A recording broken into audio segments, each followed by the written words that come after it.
오늘은 공정운전 실무 단위에 대해서 같이 한번 학습해 보도록 하겠습니다.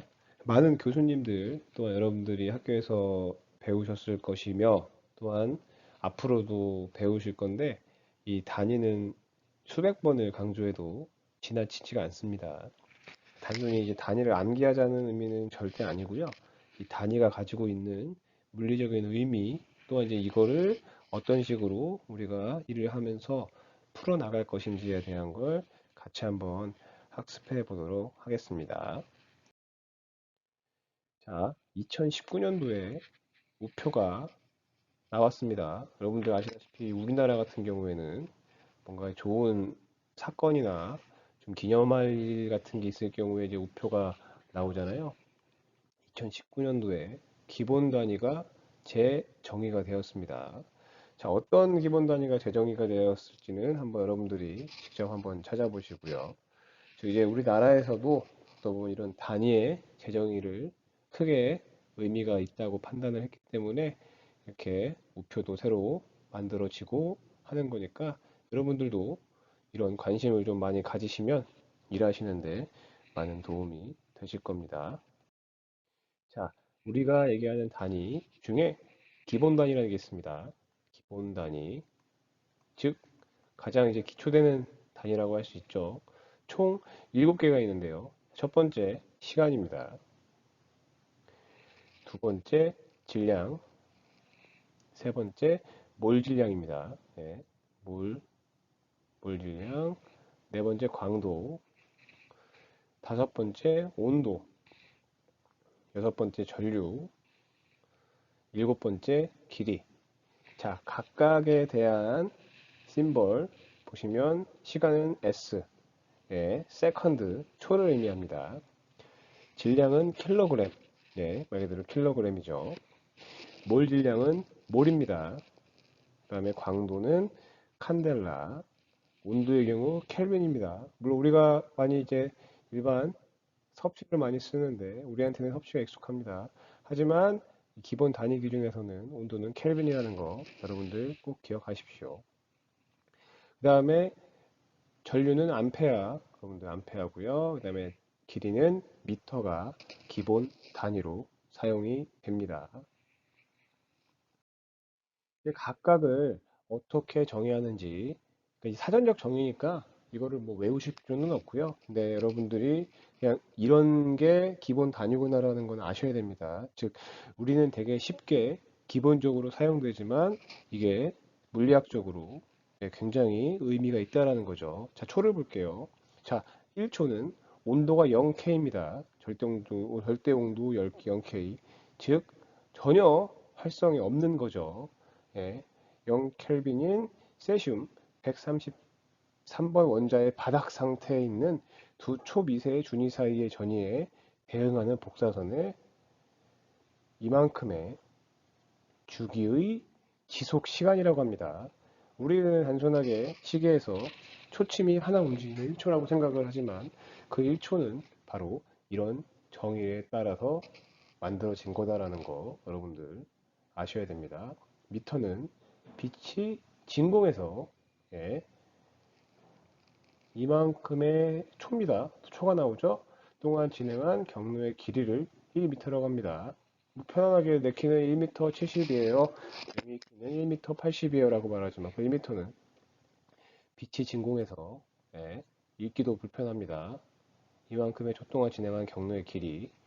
자, 킬로그램은 질량 단위. 플랑크 상수 H가 정확히 이만큼 예, 이 되도록 하는 값이랍니다. 우리가 생각하는 킬로그램 쉽게 쓰는 거지만 역시 굉장히 심오한 숫자가 숨겨져 있네요. 암페어도 마찬가지죠. 암페어는 1초 동안 이만큼의 기본 전하가 흐르는 것을 말합니다. 네. 켈빈, 연력 확정 온도의 단위인 켈빈은 물침한 상수 K가 이만큼이 되도록 한다고 합니다. 그걸 켈빈이라고 하네요. 몰은 단위 물질의 양이 아보가드로수. 이건 여러분들 뭐 들어보신 분도 계실 거고 자격증 공부하시면서도 아마 보신 분도 계실 겁니다. 이거죠. 6 곱하기 10의 23승 인 것을 1몰이라고 하고요. 칸델라는 진동수 헤르츠인 단색광을 방출하는 광원의 복사도가 어떤 주어진 방향으로 스테라디안당 683분의 1와트일 때 이 방향에 대한 광도라고 합니다. 자, 저도 역시 여기서 말하는 것 중에 뭐 연력학적 내용을 제외한 나머지는 잘 모르겠어요. 잘 모르겠지만 결국 이제 우리가 쓰는 기본 단위 7개, 이 7개도 이런 굉장한 어떤 각각에 대한 기본 단위, 각각에 대한 물리량에 대한 어떤 정량적인 수치다라는 건 여러분들 파악이 되셨을 겁니다. 외우실 필요 없어요. 자, 우리는 그 기본 단위를 토대로 실제 사용되는 건 대부분 유도단위입니다. 즉, 기본 단위를 토대로 물리량 간의 관계식을 이용하여 정의한 단위고요. 자, 넓이는 제곱미터, 기호는 미터 제곱, 부피는 넓이에 또 높이를 하죠. 미터 3승. 자, 속도는 단위 초당의 미터 퍼 세크. 가속도는 단위 초당의 속도의 변화를 얘기합니다. 그래서 미터 퍼 세크 제곱이죠. 그 밀도는 단위 부피당 질량으로 네, 킬로그램 퍼 미터 3승. 농도는 단위 부피당 몰량, 예, 몰퍼 미터 3승. 광휘도는 단위 면적당 광도를 말하고요. 칸델라 퍼 미터 제곱입니다. 이런 거와 같이 이런 그 유도 단위를 가지고 우리는 많이 쓸 텐데 여러분들은 이 유도 단위를 가지고 기본 단위로 제 표현으로는 쪼갠다. 그러니까 나눠서 기본 단위로 여러분들은 해석하실 수 있으셔야 됩니다. 물론 우리가 편안하게 생각하는 이제 넓이 같은 거, 뭐 이제 미터, 즉 이거에 대한 이걸 넓이라고 표현하잖아요. 뭐 이런 건 여러분들 뭐 우리가 어렸을 때부터 많이 쓰니까 이런 게 익숙한데 뭐 다른 거, 뭐 가속도 같은 경우에도 마찬가지일 거고요. 뭐 밀도도 마찬가지일 거고 이런 게 물리량이 내 머릿속으로, 내 마음속으로 와 닿아야 됩니다. 보신 것 같이 단위 부피당, 예, 단위 부피당 이 안에 얼마만큼의 질량이 있는 거죠. 이런 게 여러분들이 몸으로 와닿아야 되고 이걸 표시를 하였을 때, 아, 이게 직접적인 이런 거겠다라는 게 머릿속으로 와닿으셔야 물리량에 대한 해석이라든지 적용이 보다 더 쉬우실 겁니다. 그 다음에 접두어인데요. 여러분들 이제 접두어도 보시면 익숙한 게 있죠. 일단 우리 센티미터라는 얘기 많이 쓰고요. 그죠? 밀리미터라는 얘기도 많이 씁니다. 1kg, 2kg, 10kg. 네. 그다음에 뭐 이제 컴퓨터를 우리가 많이 하니까 우리가 뭐 USB 기준으로 뭐 16기가바이트 뭐 이런 걸 많이 보시잖아요. 뭐 이제 이런 기가도 많이 쓰고 요즘에 테라도 많이 씁니다. 그다음에 마이크로 단위, 뭐 나노 뭐 많이 얘기가 나오죠. 이게 여러분들 일단 제가 접두어 정리해 놓은 것 자체가 대부분 많이 쓰는 거를 제가 정리를 해 놓은 거고요. 간단합니다. 이 센치를 제외하고 나머지는 1에서 시작해서 10의 3승씩 커집니다. 3승, 6승, 9승, 12승. 반대는 역시 3승씩 작아집니다. 이거는 여러분들 외우셔야 됩니다. 그러니까 센치만 10의 마이너스 2승인 거고 밀리, 마이크로, 나노는 역시 마이너스 3승씩 줄어들고 그 킬로메가 기가테라는 3씩 커진다 라는 걸 여러분들 꼭 기억하시고 이게 어떤 의미를 갖는지 그러니까 그런 식으로 커진다가를 뭐 이제 이런 십진수 단위를 기억하자는 얘기는 절대 아니고요. 그냥 이제 그 1을 기준으로 했을 때 3씩 커져서 뭐 킬로 메가 기가테라 3씩 작아져서 밀리 마이크로 나노로 작아진다라는 것만 여러분들 이거는 꼭 기억하시고 외우시고 이 기호도 여러분들 많이 익숙하게 쓰셔서 여러분들이 이런 단위를 보셨을 때 아, 이 정도 크기의 양이구나 라는 걸 여러분들이 직감하실 수 있게끔 습득을 하셔야 됩니다. 자, 제가 지난 시간에 말씀드렸던 것과 같이 석유화학 공정에서의 조작되는 변수, 즉 독립 변수는 대표적인 게 4개라고 했습니다. 온도, 압력, 유량, 애기. 이걸 통해서 우리가 원하는 제품이 나올 거고요. 제품은 뭐 다양한 뭐 농도라든지 뭐 하겠지만 일단 어떠한 조성비를 가지고 우리는 실제 공정을 조작하고 있고요. 자, 그러면 우리는 첫 번째 온도에 대해서 같이 한번 살펴보도록 하겠습니다. 자, 온도는 우리한테 익숙한 섭씨, 셀시우스, 그다음에 우리한테 익숙하지 않은 뭐 미국에서 많이 쓰는 화씨, 페르나이트, 그다음에 아까 제가 말씀드렸던 이제 기본 단위죠. 절대 온조, 온도, 켈빈이 있습니다. 자, 이 온도, 물론 여기에 더 하나, 랭킨 온도도 있는데, 랭킨 온도는 거의 쓰지 않으니까, 일단 너무 복잡할까봐 제가 일단 넣지 않았고요. 관심 있으신 분은 한번 찾아보십시오. 간단합니다. 이 세 개의 관계에 대해서 한번 같이 한번 학습해 보도록 하겠습니다. 자, 일단 우리가 온도를 얘기하는데, 우리가 익숙하게 쓰는 섭씨는 아시다시피 물이 어느 점을 0도, 끓는 점을 100도로 정의를 하고 이걸 100등분한 온도 값입니다. 미국에서 쓰는 이 패러나이트 화식은 이제 그 우리가 쓰는 거랑 좀 많이 다르죠. 물이 어느 점을 32 패러나이트, 끓는 점을 212 패러나이트, 이 사이의 등분을 180등분을 했습니다. 왜 그랬는지는 저도 잘 모르겠네요. 그렇기 때문에 이 두 개의 관계가 절대적으로 떨어지지 않고 약간, 뭐 약간 좀 조금 복잡한 계산식이 발생되는 게 바로 이 시작점의 차이, 그 다음에 이 두 개를 나눈 등분의 차이라고 생각하시면 됩니다. 자, 절대 온도는 간단합니다. 일단 섭씨랑 동일하게 끓는 점과 어는 점의 차이가 100도로 명확하게 같고요. 어는 점을 273.15, 그 다음에 그거에서 100도 이상이니까 끓는 점을 313.15, 즉 우리가 자주 쓰는 섭씨 기준으로는 더하기 273.15만 하면 되겠죠. 자, 살펴보도록 하겠습니다. 자, 우리가 도시랑 화씨랑의 변화는 보시는 것과 같이 섭씨에서 화씨로 갈 때는 네, 섭씨 곱하기 1.8 더하기 32를 해주셔야 되고요. 화씨에서 섭씨로 갈 때는 화씨에서의 온도 값에 31을 빼고 나누기 1.8을 해주시면 됩니다. 뭐 계산하는 거는 간단합니다. 여러분도 제가 말씀드리지만 한번 100 패러나이트, 1000 패러나이트, 2000 패러나이트를 셀시우스로 한번 변환을 한번 해보십시오. 그게 얼마인지 해서 여러분들 저한테 제출하시면 됩니다.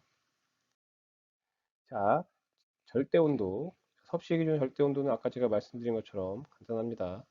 두 개의 등분은 동일하게 100, 끓는 점과 어는 점의 차이는 100이 똑같기 때문에 시작점에 관련된 273.15만 더해주거나 빼주면 됩니다. 이거는 크게 어렵지 않으니까 여러분들 언제든지 쉽게 해보실 수 있으십니다. 자, 다음은 압력입니다.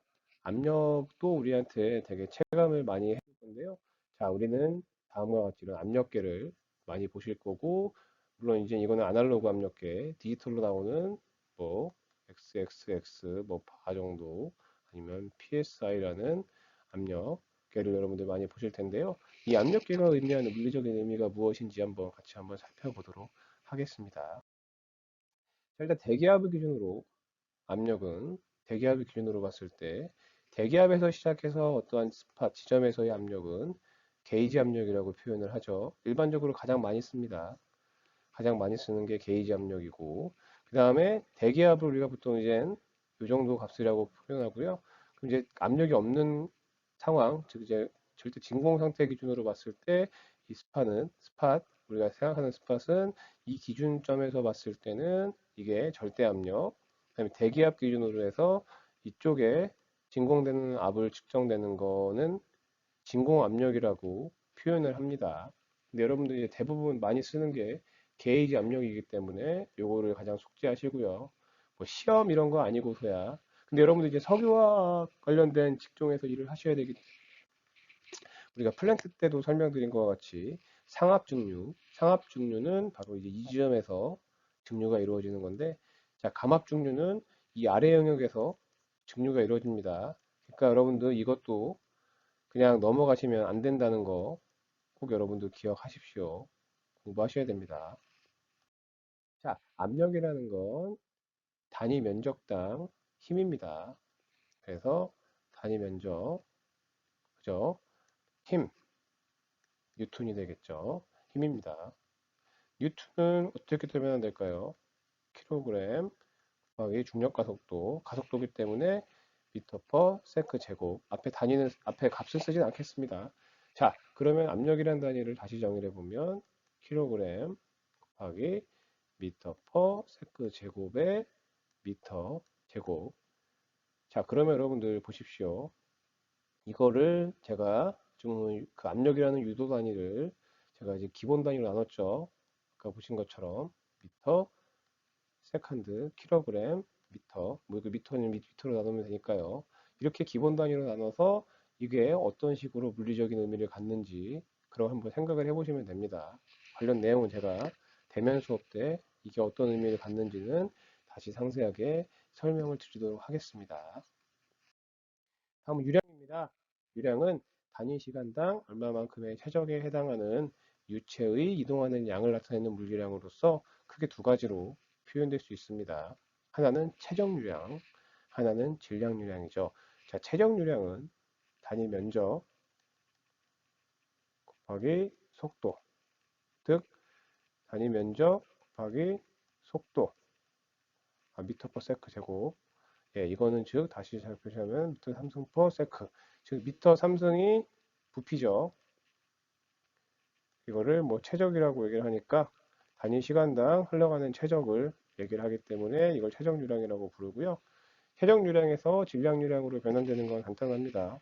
어떤 유체인지에 따라서 그 유체의 밀도가 곱해지고요. 나머지는 최적 유량과 동일합니다. 그래서 밀도 곱하기 최적 유량이 질량 유량이다 라는 걸 여러분들 아시면 됩니다. 자, 애기는 간단합니다. 저장소, 뭐 탱크, 용기, 뭐 베슬이라고도 표현을 하죠. 그것의 수위를 말합니다. 즉 이제 이런 미터 단위 혹은 뭐 퍼센트 전체 이제 가장 탑과 아래를 뭐 100%로 잡고선 이거를 뭐 이제 퍼센테이로 조절하기도 하고 아니면 이제 뭐 미터 단위 길이 단위로도 보는데요. 뭐 어찌됐든 이 용기 안에 얼마만큼의 우리가 원하는 물질이 들어 있느냐를 판단하는 게 바로 수위라고 생각하시면 됩니다. 다음은 조성입니다. 아까 말했던 이제 그 독립 변수는 아니겠죠. 뭐 동속 변수 관련된 결국 어떤 제품의 순도라든지 제품을 판단하는 건데요. 즉 혼합물의 함유량 또는 성분의 농도를 표시할 때 사용하는 방법인데요. 두 개가 있어요. 하나는 웨이트 퍼센트, 즉 중량 비율이고요. 하나는 볼륨 퍼센트, 최적 비율입니다. 즉 이제 어떠한 이제 중량을 뭐 100%로 따졌을 때 우리가 원하는 뭐 C 6개, C 7개가 각각 몇 프로가 들어가 있는지 최적도 마찬가지입니다. 최적도 100으로 가정을 하고 각각이 얼마만큼의 비율로 섞여서 포함되어 있는지 해서 쉽게 말하면 뭐 중류탑에서 예, 오버헤드나 바텀으로 나오는 거에 각각이 뭐 가벼운 예를 들어 보면 위에 건 뭐 C 6개가 더 많겠죠. C7보다 아래 거는 이제 C6보다 C7이 많겠죠. 뭐 이런 거와 각각의 어떤 비율로 들어가 있는지에 대한 걸 이걸로 살펴볼 수 있는 겁니다.